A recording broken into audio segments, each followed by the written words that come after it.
Halo, selamat pagi teman-teman.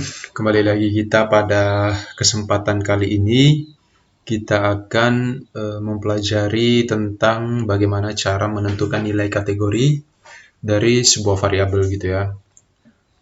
Nah, saya di sini mempunyai variabel yaitu pengetahuan dan juga sikap ini ya teman-teman.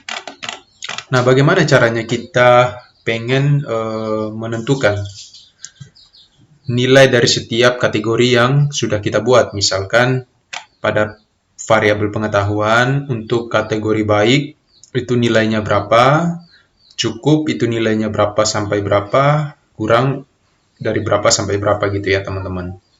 Nah, penentuan ini tidak secara serta-merta kemauan dari peneliti, tetapi semuanya ada perhitungannya gitu ya. Oke, tanpa perlu berlama-lama, di sini pertama-tama saya mencoba menghitung variabel pengetahuan dengan jumlah kategori yaitu sebanyak 3, baik, cukup, dan kurang. Nah, di sini saya sudah mempunyai sebuah kuesioner, di mana kuesioner itu ada sebanyak 10 item ini. Kemudian jumlah pilihan jawabannya itu ada 2, yaitu pilihan ya dan juga tidak. Untuk pilihan ya, skornya itu 1, untuk tidak, skornya 0. Untuk jumlah kategori, sebanyak 3 kategori, baik, cukup, dan kurang. Nah, bagaimana cara menghitung nilai kategorisasi variabel ini? Langsung saja, rumusnya yaitu yang pertama, kita harus menghitung dulu jumlah item dan juga skor jawaban tertinggi. Nah, harus dikali ya teman-teman, jadi ada jumlah itemnya berapa, skor jawaban tertingginya berapa gitu. Jumlah itemnya itu ada sebanyak 10, kemudian skor jawaban tertingginya itu adalah 1, ya. Kemudian jumlah item dikali skor jawaban terendah. Skor jawaban terendah di sini adalah 0. Ini ya, teman-teman. Ini. Kemudian range-nya itu data tertinggi dikurangi data terendah. Kemudian kita mencari lagi panjang kelas interval, yaitu rumusnya range hasil dari ini. Kemudian kita bagi dengan jumlah kategori atau jumlah kelas. Jumlah kategori di sini ada sebanyak 3. Baik, cukup, dan kurang. Gitu. Nah, hasilnya seperti ini. Pertama kita mengalihkan jumlah item dengan skor jawaban tertinggi. Jumlah itemnya itu ada 10 item.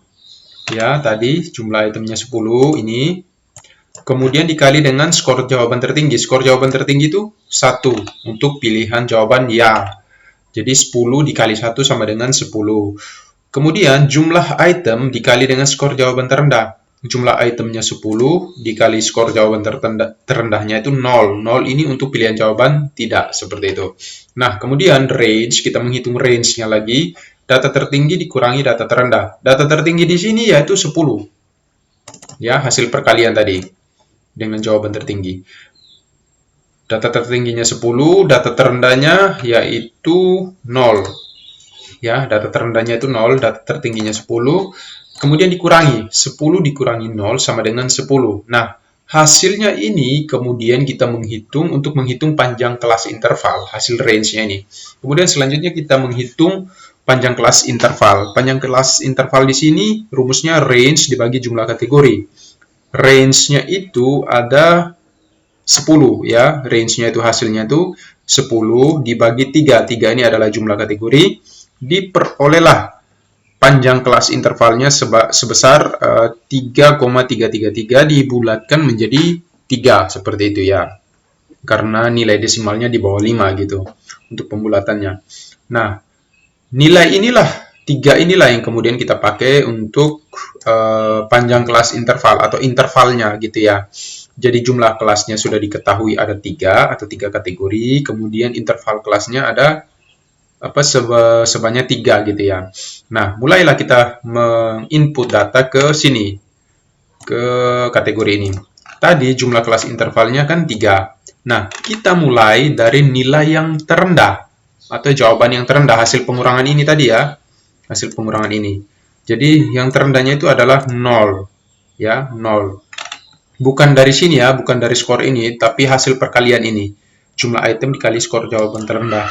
0. Ya, jadi kita pakai di sini mulai dari 0 untuk kurang ya, 0 sampai dengan 0 ditambah 3, 3.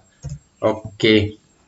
Kemudian 4. 4 ditambah 3 dikurang 1. 4 ditambah 3 dikurang 1, 6. Ini sebenarnya 0 ditambah 3 dikurangi 1. 0 sampai 2 harusnya, tapi karena ini mulainya dari 0, jadi kita kasih dispensasi lah 0 sampai 3 gitu ya. Ini 4 sampai 6. 4 tambah 3 dikurangi 1. 4 tambah 3, 7. 7 kurang 1, 6. Jadi 4 sampai 6. Terus kemudian 7 sampai dengan 10. Nah, seperti ini teman-teman. Jadi, sudah didapat nih skor untuk masing-masing kategori. Jadi nanti baik itu skor dari berapa sampai berapa. Jadi misalkan respondennya mendapat skor 5 misalkan. Berarti dia masuk di kategori cukup.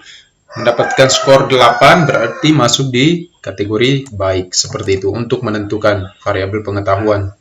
Nah, selanjutnya kita masuk pada penentuan variabel sikap kategorinya. Nah, di sini berbeda. Jumlah itemnya sama, hanya berbeda di pilihan jawabannya. Pilihan jawabannya itu bersifat skala Likert.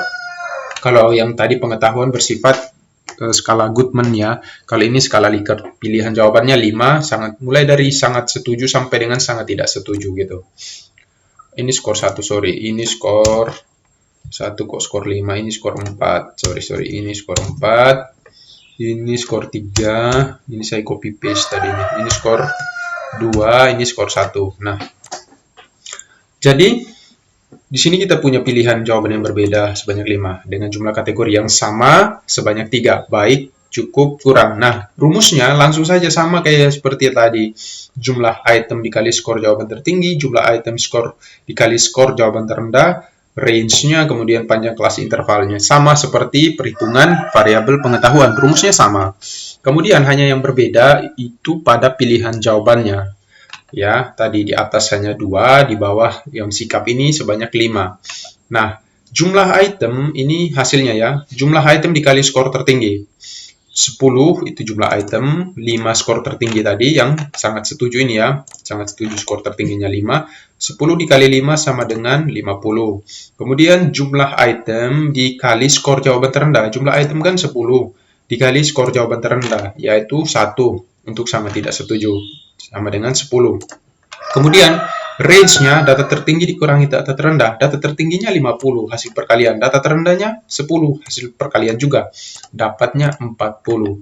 Nah, 40 inilah yang kemudian kita pakai untuk menentukan panjang kelas intervalnya sebagai range-nya. Jadi, panjang kelas intervalnya yaitu 40 dibagi 3. 3 ini adalah jumlah kategori yang ini tadi ya, teman-teman. Baik, cukup, kurang. Misalkan teman-teman punya 4 atau 2 kategori, jadi tinggal disesuaikan jumlah kategorinya.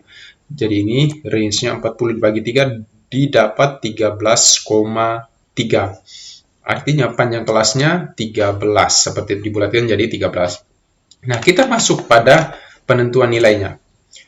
Untuk kurang, ini mulai dari yang paling bawah ya. Untuk kurang, nilai terendahnya itu 10.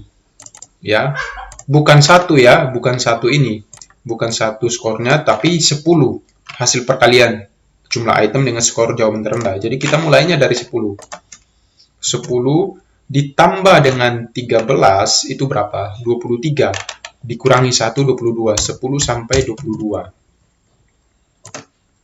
Kemudian 23 sampai dengan berapa? 23 ditambah 13 itu sama dengan 36. Dikurangi 1, 35. Berarti 35 ya. Kemudian 36 sampai 50. Nah, inilah kemudian nilai dari setiap kategori pada variabel sikap dengan jumlah pilihan jawaban sebanyak 5. Gitu ya. Jadi, misalkan satu responden dia mendapatkan poin atau skor sebesar 28, berarti masuknya di kategori cukup.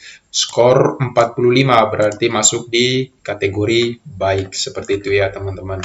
Jadi inilah cara untuk kita menentukan nilai atau ya nilai dari setiap kategorisasi variabel yang kita punya. Di sini ada 2 contoh yaitu pengetahuan dan juga sikap. Nah, inilah dasar perhitungan nilai kategori variabelnya. Oke, saya kira itu yang bisa saya sampaikan, teman-teman. Sekiranya ada kesalahan, mohon maaf dan bisa dikoreksi. Sekian dan Terima kasih.